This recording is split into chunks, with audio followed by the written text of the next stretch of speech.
Bonjour. Alors nous voilà rentrés dans un nouveau temps de confinement. Je crois que la plupart d'entre nous, nous ne nous y attendions pas, que ça nous prend par surprise. Alors comment non seulement ne pas subir ce temps, mais en profiter pour en tirer le meilleur. Et une des choses que nous pouvons faire, c'est nous mettre à l'écoute de la parole de ce Dieu qui nous aime. Alors, j'essaierai de jour en jour, je ne suis pas un spécialiste de l'exégèse ou de la théologie, mais comme baptisé, eh bien, de vous partager un petit quelque chose de ma lecture du jour, de la parole, de la liturgie. Aujourd'hui, je me suis arrêté sur quelques versets de la première lecture de la messe, qui est pris dans l'Épître aux Philippiens au chapitre 2. C'est un passage magnifique. Alors je vous lis du verset 5, donc chapitre 2 des Philippiens, du verset 5 au verset 8. Je ne prends que quelques versets, et même pas en entier. Je vous laisserai à chacun de retrouver l'ensemble de ce magnifique texte. Jésus-Christ, lui qui était de condition divine, n'a pas considéré comme une proie à saisir d'être l'égal de Dieu. Mais il s'est dépouillé, prenant la condition de serviteur, devenu semblable aux hommes, et par son aspect, il était reconnu comme un homme. Il s'est abaissé. Voilà, je me suis arrêté sur ce mot Jésus-Christ, reconnu comme un homme, il s'est abaissé. Et je me suis dit, à quel passage de l'Évangile ça me fait penser? Souvent, dans la lectio, l'intérêt est d'aller d'un texte à l'autre et d'essayer de comprendre un passage de la parole par un autre et de cheminer à travers ce texte qui doit devenir vie pour nous. Alors je me suis arrêté sur ce mot « il s'est abaissé » et je me suis dit à quel texte ça me fait penser ce « il s'est abaissé ». Je suis allé chercher ce matin et bien sûr, quelques textes sont tout de suite apparus. Peut-être que vous en auriez d'autres qui vous viendraient. Ce sera peut-être bien de se les partager. J'ai pensé dans l'évangile de Jean, au chapitre 13, bien sûr, quand Jésus se lève de table. C'est au verset 13, versets 4 et 5. Jésus se lève de table, dépose son vêtement, prend un linge dont il se ceint. Il verse ensuite de l'eau dans un bassin et commence à laver les pieds de ses disciples et à les essuyer avec le linge dont il était ceint. Voilà le premier texte qui m'est venu, sans doute à vous aussi. Quand Jésus s'abaisse, eh bien, il s'abaisse aux pieds de ses disciples. J'ai essayé de voir si d'autres textes aussi faisaient allusion à l'abaissement concret, physique du Christ. Et dans l'épisode de la femme adultère, en Jean chapitre 8, Jésus se baissant, se mit à tracer du doigt des traits sur le sol. Et un peu plus loin, et s'inclinant à nouveau, il se remit à tracer des traits sur le sol. Voilà. On lui amène cette femme, prise en flagrant délit d'adultère, et il s'abaisse. Il ne répond pas aux questions qui voudraient écraser cette femme, l'accuser. Il s'abaisse et il se met à tracer des traits sur le sol. On a beaucoup imaginé qu'est-ce qu'il est allé tracer sur le sol. Ce serait tout un commentaire à faire.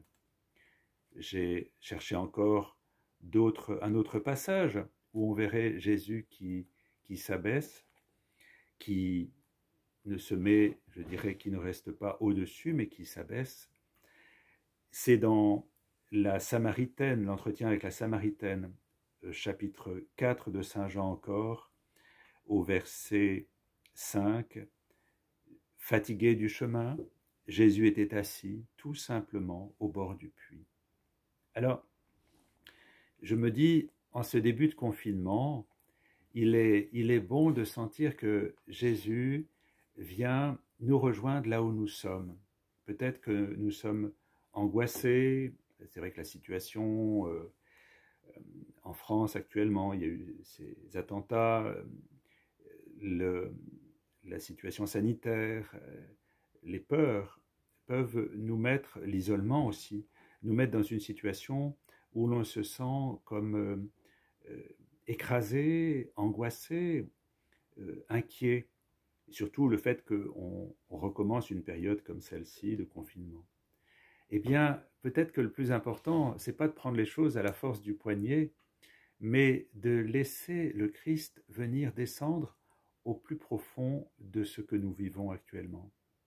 Non pas comme si Jésus était de l'extérieur à nous donner de belles leçons de morale, à nous dire fais ceci, fais cela, mais au contraire à le laisser venir nous rejoindre dans notre blessure.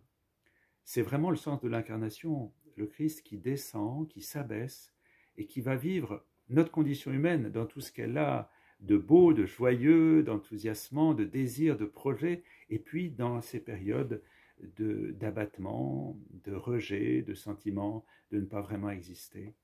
Et le Seigneur descend, il vient nous rejoindre là, et il vient nous aimer là où nous sommes. Et peut-être que la première chose à faire dans une période dans laquelle nous sommes ici, c'est de laisser cette parole de tendresse, d'infinie tendresse de Dieu, venir nous rejoindre, nous laisser toucher par le sourire de Dieu, par ce regard qui nous regarde au plus profond, qui nous connaît, qui nous aime tels que nous sommes, avec nos qualités, nos défauts, nos lâchetés, nos enthousiasmes, nos désirs de bien faire et les moments où nous baissons les bras. Le Seigneur vient dans tout cela et il nous dit bien, je t'aime et je désire être avec toi. Il y a le Père Éloi Leclerc, que j'ai eu la joie de connaître, qui était ce franciscain qui a écrit ce si beau livre, Sagesse d'un pauvre, et aussi ce livre, Le Royaume caché, que je vous invite un jour à lire ou à relire. Et à la fin de ce livre, il écrit ceci, dans le dernier chapitre. Jésus a poussé si loin la recherche de l'homme perdu qu'il s'est lui-même perdu en voulant témoigner de l'amour de Dieu aux plus éloignés. Il s'est enfoncé dans le silence de Dieu, mais par sa présence, par son cri, dans le ravin des ténèbres, le silence a pris une densité infinie. Il est devenu le langage de l'inouï. Voilà, le Seigneur est descendu là, dans le ravin de nos ténèbres intérieures, et il nous dit, eh bien, il y a un chemin, il y a une issue, nous ne sommes pas dans une impasse, nous allons vers la lumière, nous allons vers la vie. Et je voudrais prendre un dernier passage, une invitation, c'est dans Luc au chapitre 19, la rencontre de Jésus et de Zachée, et Jésus qui arrive à un endroit, qui lève les yeux, Zachée s'est mis dans un arbre pour le voir passer, le petit Zachée, là, qui était assez mal vu, vous vous souvenez, et il dit, Zachée, descends vite, il me faut demeurer dans ta maison. Zachée, descends vite, parce que le Seigneur a envie de descendre chez nous, mais il faut qu'on y soit, il faut qu'on soit prêt à le recevoir, à l'accueillir. Eh bien, voilà, je vous laisse sur cette invitation du Christ. Zachée, descends vite, il faut que je descende chez toi, en toi, plus profond de ton cœur. Laisse-toi visiter par moi, dit le Seigneur. Laisse-toi reconnaître, aimer par moi. Voilà ce qui nous est proposé, tout simplement, ouvrir les mains, ouvrir le cœur et le recevoir. Bonne journée avec celui qui nous visite.